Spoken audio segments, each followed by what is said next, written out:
Welcome to my channel, Constructive Interference. I am the MadMedicineWoman with good reason. Please check out my story.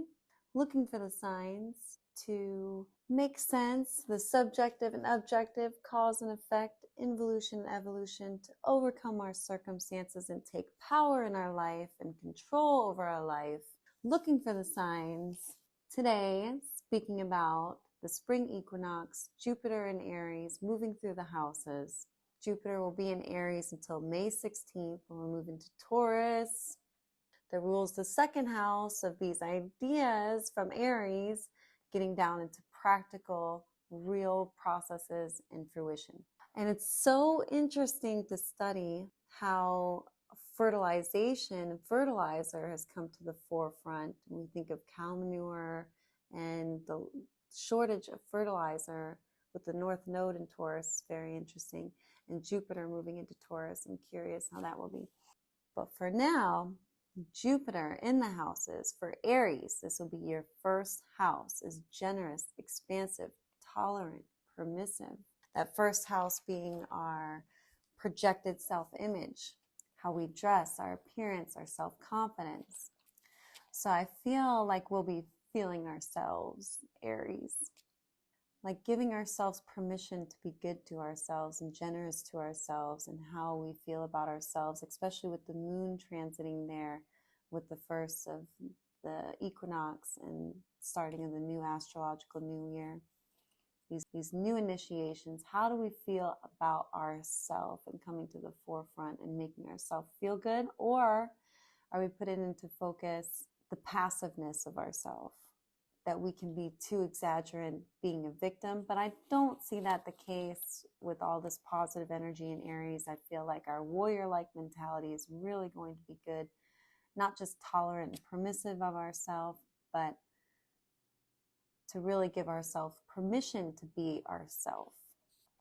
Maybe we should start with Taurus and work through the zodiac. Taurus, this will be your 12th house. Internally committed to spiritual idealism. This 12th house being our most inner beliefs, our most, sometimes not being able to share those kind of passions, inner desires, maybe even our politics that we can't always share. This is a good time to take a step back into your own self, that private life, the meditation, maybe just taking a bath, those kind of lighting a candle, lighting an incense, bringing to ourselves this emotional state of bliss, somehow, whatever we have to do to get to that point, being at peace with our inner self, maybe.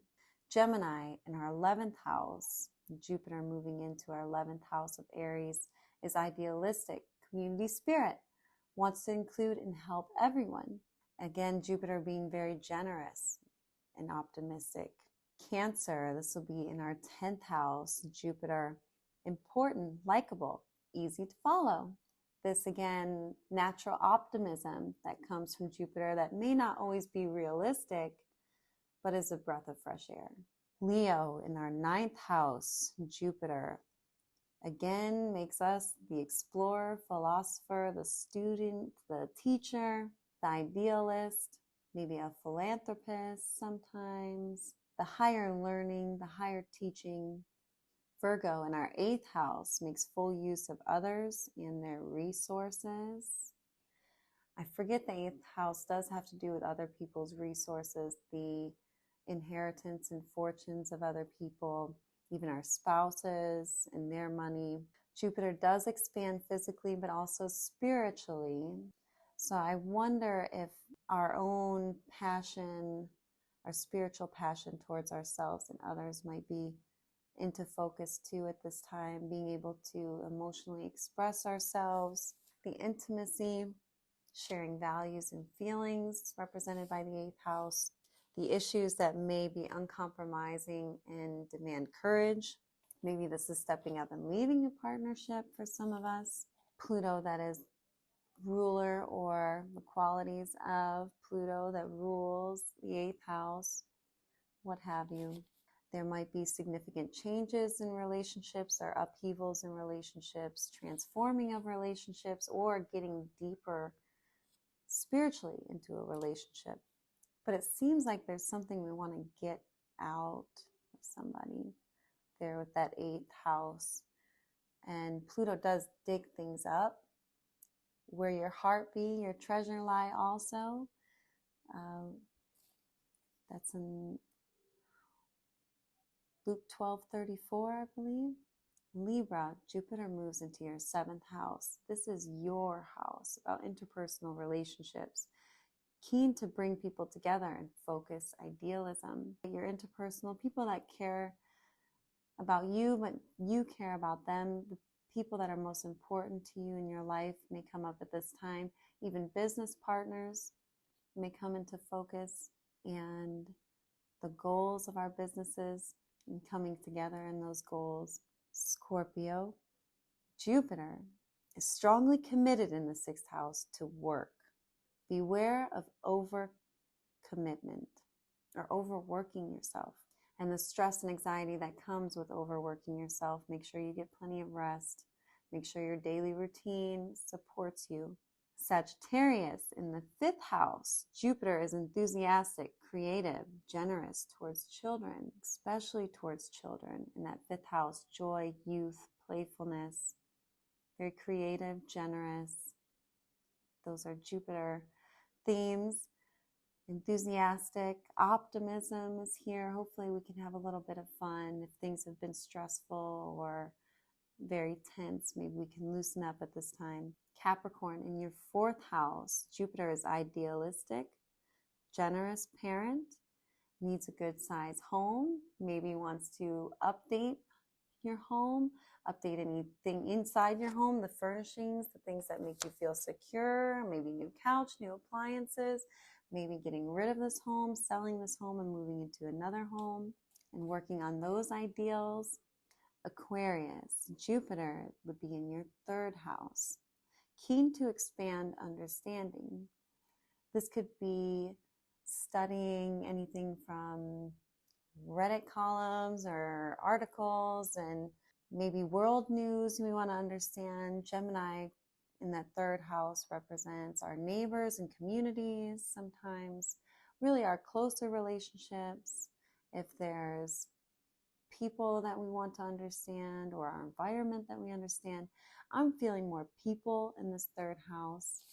Our 3rd house, the 3rd house that represents short journeys, how we communicate, gathering and disseminating information, gossip, spoken and written words, how children learn and progress, written words on books, newspapers, school, family, cousins, aunts, uncles, brothers, sisters, neighbors, skills and support structures of our communities for strength and security to grow. How we're raised, this has a lot to do with who we become later on in life, this 3rd and 4th house aspect. How we grow up interacting with the world around us.